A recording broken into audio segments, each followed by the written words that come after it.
Hello दोस्तों, LLB six semester insurance law के MCQ series जो सीएलपी से है उसके नेक्स्ट क्वेश्चंस देखिएगा, बड़े गौर से सुनिएगा।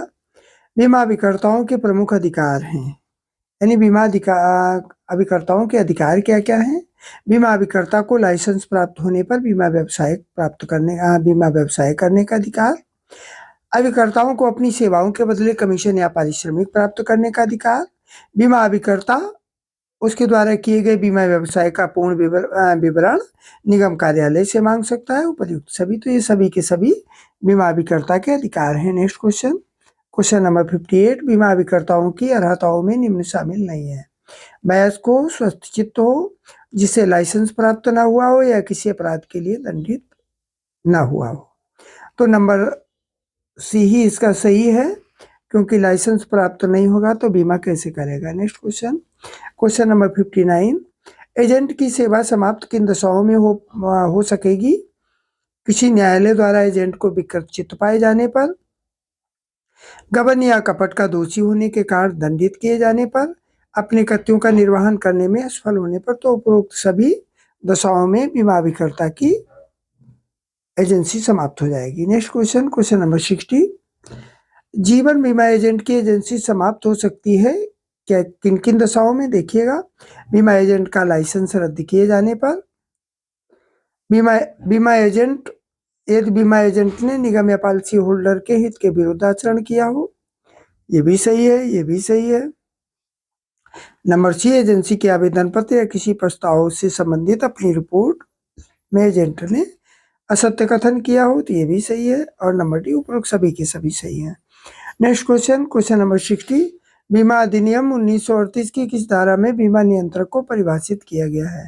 धारा 2 भाग 5 खा में, धारा 2 5 का में, धारा 2 भाग 4 में, धारा 2 भाग 2 में। तो ए नंबर इसका सही है, धारा 2 भाग 5 खा। Next question number 62। बीमा अधिनियम 1938 की किस धारा में बीमा एजेंट की अधिकतर पारिश्रमिक दर निर्धारित की गई है। धारा 40A में, या धारा 40B में, या धारा 41 में, या धारा 43 में। तो नंबर ए ऑप्शन हमारा सही है, 40A। 40A में बीमा अधिनियम 1938 की धारा 40A में बीमा एजेंट की अधिकतम पारिश्रमिक दर निर्धारित की गई है। Next question number 63। बीमा अधिनियम 1938 की धारा 34 भाग 5 किन शक्तियों को प्रावधानित करती है। प्रबंधक व्यक्तियों को बचाने की शक्ति, या फिर नंबर बी, पुनर्बीमा के बारे में निर्देश जारी करने की शक्ति, या नंबर सी, तलाशी और जब्ती की शक्ति, या नंबर डी, अतिरिक्त निर्देशक की नियुक्त करने की शक्ति। तो बी नंबर हमारा सही है, यानी पुनर्बीमा के बारे में निर्देश जारी करने की शक्ति। Next question number 64। जीवन बीमा व्यवसाय से तात्पर्य उस व्यवसाय से है जिसके द्वारा मानवीय जीवन का बीमा संपन्न कराया जाता है। बीमा अधिनियम को किस धारा में परिभाषित किया गया है। तो देखिएगा, ये इंपॉर्टेंट क्वेश्चन है। धारा 2 में जीवन बीमा का व्यवसाय से तात्पर्य उस व्यवसाय में है जिसके द्वारा मानवीय जीवन का बीमा संपन्न कराया जाता है। Next question number 65। जीवन बीमा के आवश्यक तत्व कौन कौन से हैं। नंबर ए, प्रस्ताव उचित रूप में होना चाहिए। नंबर बी, प्रस्ताव की स्वीकृति शर्त रहित होनी चाहिए। नंबर सी, दोनों पक्षकारों की स्वतंत्र सहमति होनी चाहिए। तो ये सारे के सारे सही तत्व हैं। Next question number 66। Bharatiya Jeevan बीमा निगम की स्थापना के संबंध में प्रावधान जीवन बीमा निगम अधिनियम 1956 की किस धारा में दिया गया है। इंपॉर्टेंट क्वेश्चन है। भारतीय जीवन बीमा निगम की स्थापना के संबंध में प्रावधान जीवन बीमा निगम की निगम अधिनियम 1956 की किस धारा में है। तो ये धारा 3 इसका सही उत्तर है। किस धारा में, धारा 3 में। Next question number 67। जीवन बीमा निगम अधिनियम 1956 की धारा 3 भाग 2 के अनुसार क्या सही है, क्या सही नहीं है। निगम का एक विधिक व्यक्ति होगा, ये गलत है। निगम एक स्वायत्तधारी निकाय है, ये भी गलत है। नेक्स्ट, निगम अपने नाम से दावा नहीं कर सकेगा, ये सही है। नेक्स्ट डी, निगम को संपत्ति अर्जित करने और धारण करने व बेचने की शक्ति होगी, ये भी रॉन्ग है। नेक्स्ट क्वेश्चन, क्वेश्चन नंबर 68, जीवन बीमा निगम की सहायता करने वाली समिति कौन कौन सी है? जीवन बीमा निगम की सहायता करने वाली शक्ति कौन सी है? नंबर 1 कार्मिक सलाहकार समिति, नंबर बी भवन सलाहकार समिति, नंबर सी विकास सलाहकार समिति, नंबर डी उपरोक्त सभी। तो नंबर डी इसका सही उत्तर है। नेक्स्ट क्वेश्चन, क्वेश्चन देखेंगे 69 नंबर, जीवन बीमा निगम के कार्यालय कौन नहीं है? केंद्रीय कार्यालय, केंद्रीय कार्यालय, क्षेत्रीय कार्यालय व मंडल कार्यालय, शाखा कार्यालय और राज्य कार्यालय। तो नंबर डी इसका सही है। जीवन बीमा निगम के कार्यालय कौन नहीं है? राज्य कार्यालय नहीं है। नेक्स्ट क्वेश्चन, क्वेश्चन नंबर 70, समय के आधार पर बीमा पत्र हो सकते हैं, कैसे? आजीवन, बंदोबस्ती, अवधि बीमा पत्र या उपरोक्त सभी। तो नंबर डी ही इसका सही उत्तर होगा। कौन सा उत्तर होगा? नंबर डी इसका सही उत्तर होगा। देखिएगा क्वेश्चन नंबर 70, समय के आधार पर बीमा पत्र हो सकते हैं, कैसे हो सकते हैं? आजीवन, बंदोबस्ती या अवधि बीमा पत्र या उपरोक्त सभी। तो समय के आधार पर बीमा पत्र उपरोक्त सभी प्रकार के हो सकते हैं। नेक्स्ट क्वेश्चन देखेंगे, क्वेश्चन नंबर 71, आजीवन बीमा पत्र के रूप में कौन नहीं आते?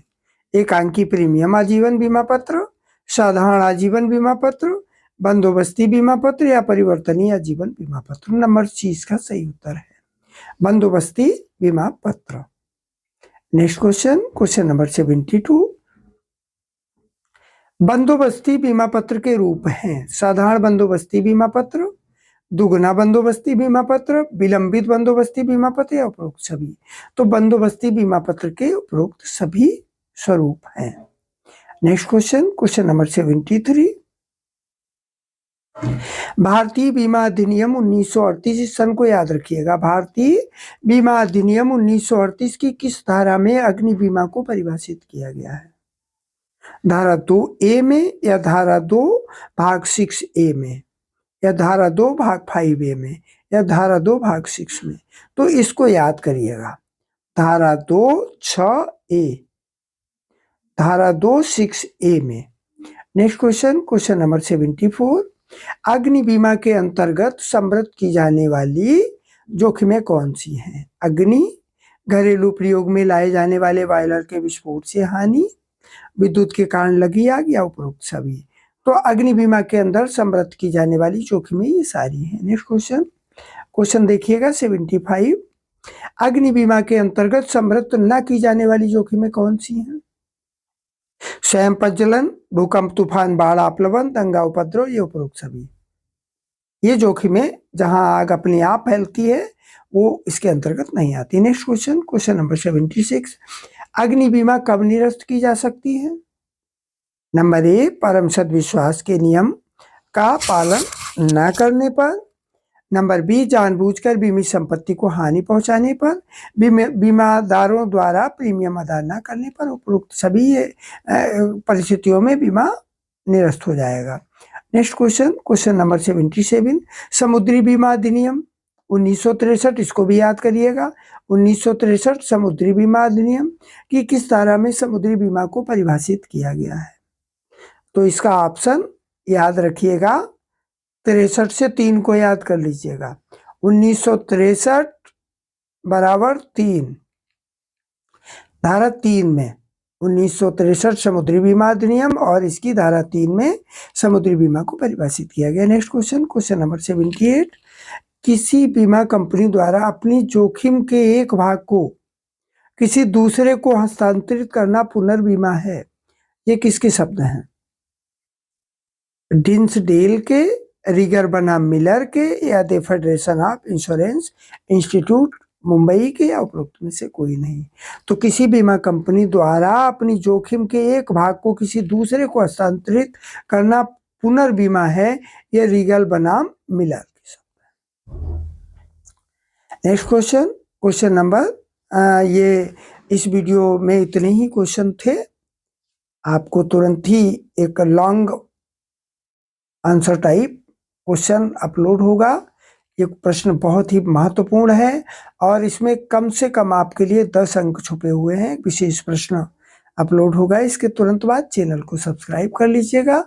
वीडियो पूरा सुनने के लिए बहुत बहुत धन्यवाद। सभी वकील मित्रों को जय हिंद।